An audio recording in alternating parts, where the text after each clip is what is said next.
Good evening, ladies and gentlemen, and welcome back to the channel.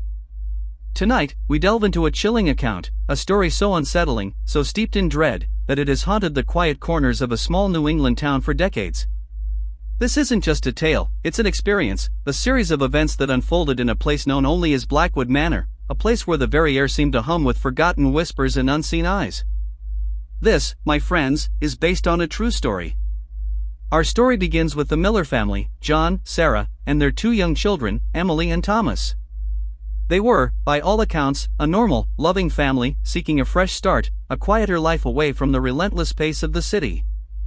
They found Blackwood Manor through a rather obscure listing, a property that had sat on the market for years, its price dropping steadily, almost as if the house itself was begging to be forgotten. It was a grand old Victorian, nestled deep within a thicket of ancient, gnarled oaks, their branches clawing at the perpetually gray sky like skeletal fingers. The paint was peeling, the porch sagged, and the windows, dark and vacant, seemed to stare out with an unsettling emptiness. Despite its dilapidated state, John and Sarah saw potential. They envisioned restoring it to its former glory, a labor of love that would bind their family closer. The price was unbelievably low, a fact that should have raised more red flags than it did. But optimism, as it often does, blinded them to the subtle warnings. From the moment they moved in, a pervasive chill settled over the house, a cold that no amount of heating could dispel.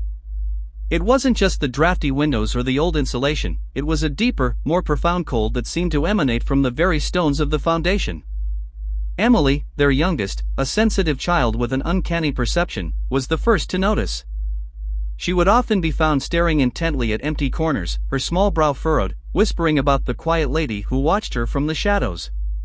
John and Sarah, rational adults, dismissed it as a child's vivid imagination, a byproduct of moving to a new, old house. But then, things began to escalate. Objects would move on their own. Keys would vanish from their hooks only to reappear in the most improbable places. Doors would creak open and shut with no discernible breeze. Sarah, a pragmatist by nature, initially attributed these occurrences to the quirks of an old house, the settling of timbers, the drafts. But the frequency and specificity of the events soon began to chip away at her resolve. One evening, John was working late in his study, a room on the second floor that overlooked the overgrown garden. He heard a faint, melancholic melody, like a music box playing a forgotten lullaby. It seemed to drift from the attic, a place they hadn't yet dared to explore fully. He ascended the creaking stairs, flashlight in hand, the air growing colder with each step. The melody grew louder, clearer, yet still ethereal. When he reached the attic door, it was slightly ajar, a sliver of darkness beckoning him. He pushed it open, the hinges groaning in protest, revealing a cavernous space filled with dusty relics and forgotten furniture. The music stopped abruptly. He swept his flashlight beam across the room, but found nothing, only shadows dancing in the periphery of his vision. A profound sense of unease washed over him, a feeling of being watched, of being an intruder in a place that held its secrets fiercely. The children, especially Emily, became increasingly disturbed. She would wake up screaming in the middle of the night, recounting nightmares of a pale woman with long, dark hair standing at the foot of her bed, her eyes hollow and filled with an ancient sorrow. Thomas, though older and more outwardly resilient, started exhibiting strange behaviors. He would talk to himself, sometimes in hushed tones, sometimes in a language John and Sarah didn't recognize.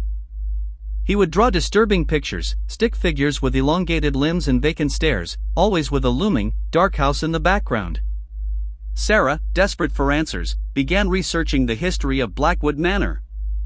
The local library, a dusty repository of forgotten lore, became her sanctuary. She unearthed old newspaper clippings, property records, and even a few local legends. The house, she discovered, had a dark past. It was built in the late 1800s by a wealthy, reclusive family named Blackwood. The patriarch, a man named Elias Blackwood, was rumored to have been involved in occult practices, seeking to commune with forces beyond human comprehension. His wife, Eleanor, a beautiful but frail woman, died tragically within the house, some said by her own hand, others whispered of a more sinister end. Their only child, a daughter named Lillian, disappeared without a trace shortly after her mother's death. The house then sat vacant for decades, changing hands only a few times, each owner fleeing after a short, unexplained stay.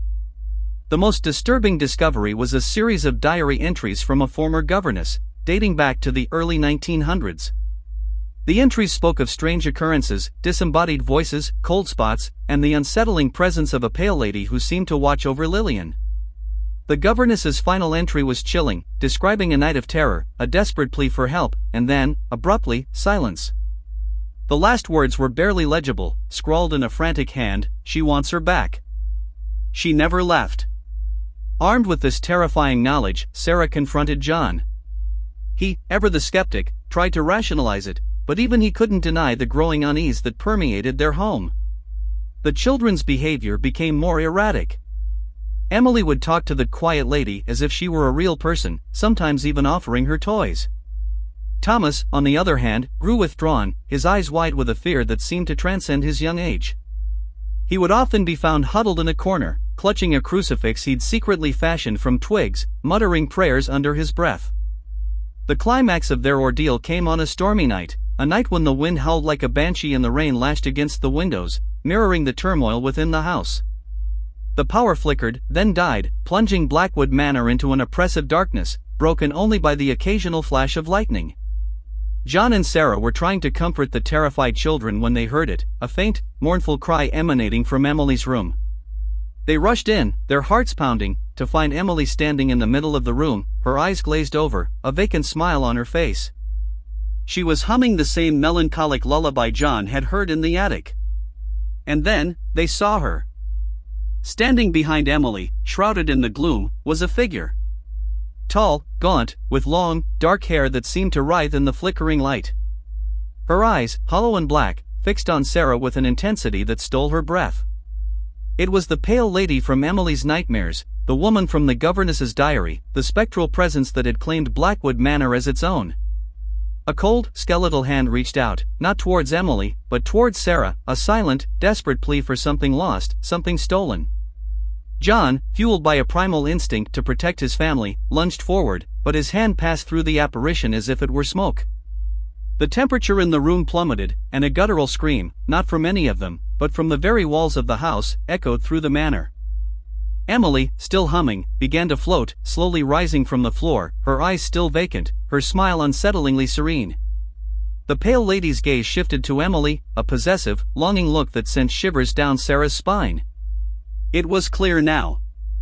The entity wasn't malevolent in the traditional sense, it was a mother, forever searching for her lost child, and it saw Lillian in Emily. With a surge of adrenaline, Sarah remembered the diary entry: "She wants her back. She never left." She knew what she had to do.